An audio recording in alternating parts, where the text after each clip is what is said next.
All right, let's talk about the Knicks and Pistons. So they split the first two games. You can make the argument the Pistons have been better for the vast majority of those first two games, Kurt. And the Knicks cannot continue to play from behind as they have in this series and think they're going to come out of here with a win.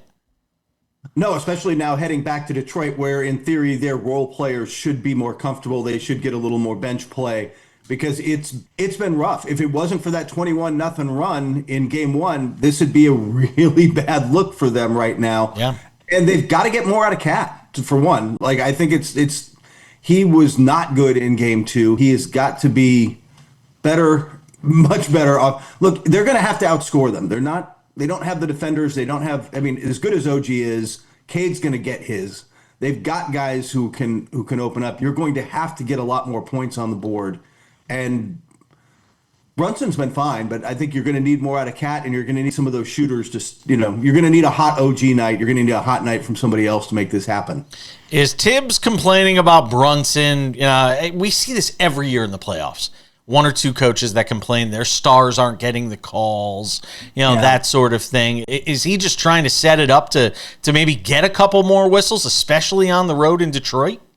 Yes. I mean, that's what this is. Every time you see it, it's somebody, it's a coach consciously saying, hey, I'll pay the $25,000 for some calls down the line. I will take this. It's a knowing decision.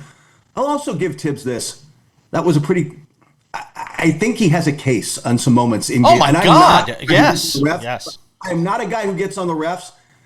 It felt tilted in that game at points. It's not even just, but Kurt, not to cut you off, but I'm glad you brought this up because I mentioned it on, Monday's show. What the hell are we seeing in the postseason with officiating where all of a sudden it's no blood, no foul? Like, it has gotten so incredibly physical to almost that Warriors-Rockets game, and we'll talk about that series. We'll segue into it now.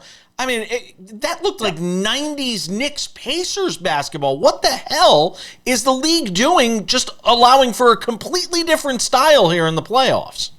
They've done that always a little, but it does seem like they're letting more go. That the Lakers Timberwolves series is really physical, but you're right. Houston, Golden State, Houston wants to be physical, and they weren't able to execute their offense against the physicality of the Warriors defense. But the league wants this. They want that look in the postseason, and they let it go a little more. And then why have a regular season where you call it one way and you set us up for a postseason where it's 98-94?